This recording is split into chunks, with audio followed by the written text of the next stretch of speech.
Here's the best lesson I can give you on economics. It's very simple. We get paid for bringing value to the marketplace. That's about as simple as I can put economics. We get paid for bringing value to the marketplace. Now, it takes time to bring value to the marketplace. However, we do not get paid for time. So we cross that out. Mistakenly, the man says, I'm making about $20 for an hour. Not true. If that was true, you could just stay home, right, and have him send your money.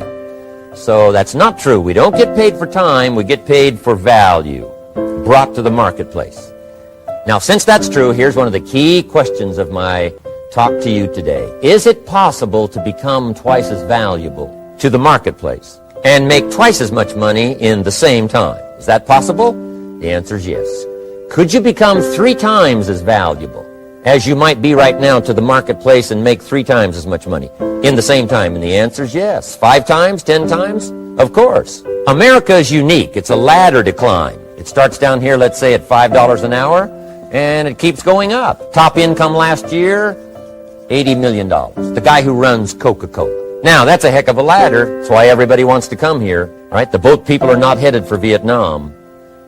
People haven't plotted and schemed for 50 years saying if I could just get to Poland, everything would be okay. Not true. Everybody wants to come to America. And the reason is because we've got the best wind ever blowing in our favor. We've got the best economic opportunity anybody's had in 6,500 years. And all you have to do is understand it and take advantage of it. Now, there's some key questions to ask here. Why would the marketplace pay someone only $5 an hour? Very simple answer. They're not very valuable to the marketplace. Now, we must underline to the marketplace. This person might be a very valuable brother. Yes. Member of the family, valuable. Yes. Valuable member of the church, of course. Valuable citizen of the country? Yes. Valuable in the sight of God? No doubt. We're all of equal value in the sight of God. But if you're not very valuable to the marketplace, you don't get much money. You say, well, it shouldn't be that way. Well, then you got to start your own country. You know, this one's been in process for 200 years, and this is the best we've been able to come up with so far. But here's the key. You don't have to stay here. Now, there was a big debate in Congress last year that this $5 was not enough, should be 6, should be 6, should be 6. But we don't need legislation. 6 is already on this ladder. The next step up. You know, if you work for McDonald's, they'll pay you $5 an hour to take out the trash. If you whistle while you take out the trash, they'll pay you $6 an hour. So we don't need that legislation. You just need to take lessons on how to whistle. Have a good attitude. Now, as you begin to climb this ladder, why would the marketplace pay some people $50 an hour? Answer, evidently, they must be more valuable to the marketplace. 10 times more valuable.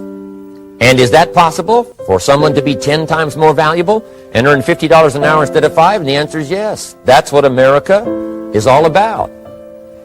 Now, why would the marketplace pay some people $500 an hour? Evidently, this person must be much more valuable to the marketplace. That's what's important to understand, to the marketplace.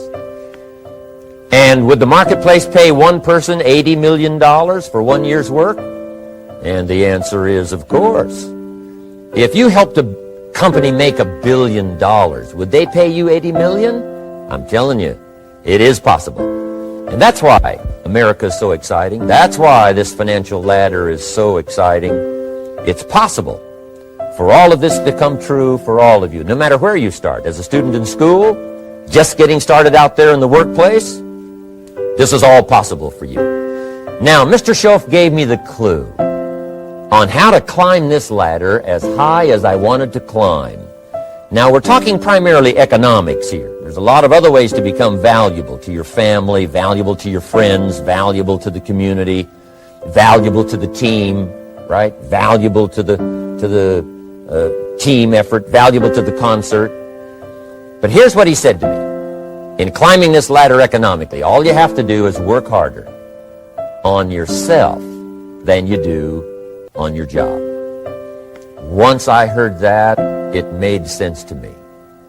I kept hoping that everything else would change around me, found out that if I went to work on myself, worked on my skills, worked on my language, if I became better than I was each year, if I grew in skills and language and vocabulary and competence, then I would become attractive to the marketplace.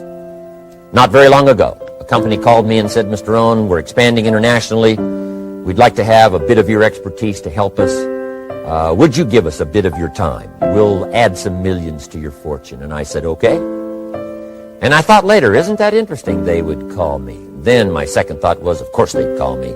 Who else would they call? I can get the job done. Now, what a contrast for me, farm boy from Idaho, raised in obscurity, parents of modest means, broke when I was 25. How come I would get a telephone call and someone offer me a lot of money to help them in expanding around the world? Simple answer, evidently. Something happened to me between age 25 and where I am today. And I can tell you where it all started. From my teacher, Mr. Schoaf, who said to me, we don't have to change what's going on out there. That's the wind that's blowing. All we have to do is change what's going on in here. And now there's several ways to do that on personal development. And let me give you those ways. Here's the first one. We must learn from personal experience. Pretty simple. Learn from what happens to you. Take a look back over the last few months. Did you make some mistakes? How could you correct those for the future? Take a look back over the last year. Have you done it right or done it wrong? Let's correct it for the next year. Learn from your personal experience. Mr. Schoaf asked me when I first met him, he said, Mr. Rohn, how are you doing? You've been out there now 6 years. And I said, I'm not doing very well. He said, I suggest you not do that anymore. What a simple, swift analysis to my situation. He said, if you keep doing it, the next 6 years will be like the last 6. You don't want that to happen. Let's make the changes. So learn from your personal experience. Now here's number 2, why I came to share this video experience with you today. And that, I call it OPE, other people's experiences. That's me, other people. That's your teacher, other people. That's your friends and colleagues, other people. The people you meet that can pass along to you their experiences, what's happened to them, the mistakes they made, how they corrected them, how they changed their health and changed their bank account and changed their income and changed their future. That's it, other people. Now there's 2 kinds of people to learn from. One is failures. It's too bad failures don't give seminars, right? That would be valuable. Bring your notebook. Have them tell you how they lost it all and threw it all away, threw their health away and threw their friendships away and things didn't work out well. That would be valuable.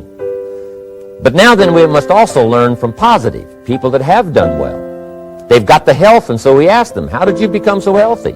They've got the skills, so we ask them, how did you become this skillful? They've got the income, so we ask them, how did you get here in such a short period of time? So now here's what's important in personal development. In learning from other people, we learn, number 1, by observation. We learn what we see. We watch people that are successful in what they do. In sports, we watch their disciplines. In business, we watch their disciplines. By observation, what we can see. The reason I created this video is something that you could see someone's experiences translated for you. Second, we learn by what we hear. I've got some of my lectures on cassette tapes, so you can take them with you wherever you go and learn by listening. Turn your car into a mobile classroom and listen. And then listen to the sermon on Sunday morning. Listen to the lectures. Listen to the teacher. Listen to someone who's got something good to say. And then number 3 is vitally important on personal development, and that is read all the books. All the books you can possibly read in your lifetime. Mr. Schoaf got me started on my library. I've got one of the better libraries. Haven't read everything in it, but I feel smarter just walking in it. My library. At least I was smart enough to buy it. Now I got to be smart enough to read it. Then, of course, I got to be smart enough to decide what's valuable and then do it. But this one is very important. Become a good reader. Some books that helped change my life. Mr. Schoaf recommended, of course, the Bible. And my parents made sure I was a pretty good scholar by the time I was 18. That's been so beneficial for me, drawing from those illustrations. reading about those stories, people who made it and people who didn't make it, and what the difference was.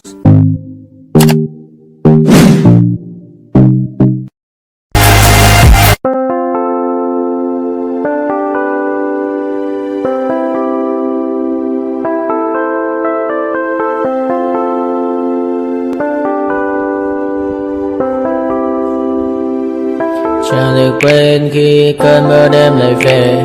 Em để quên lời thề và ta như đông chìm sâu. Không còn mơ em anh nhận màu. Em chỉ cần mơ đâu em bay.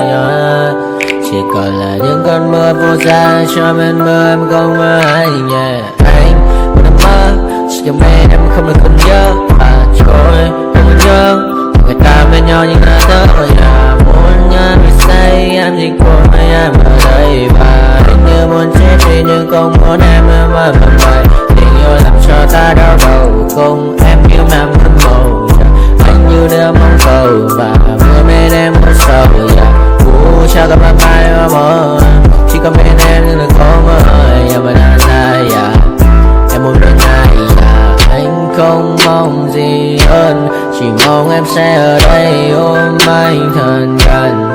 Anh chỉ mong đôi ta được có nhau. Và đêm em đâu anh có em. Muốn em bên anh có em.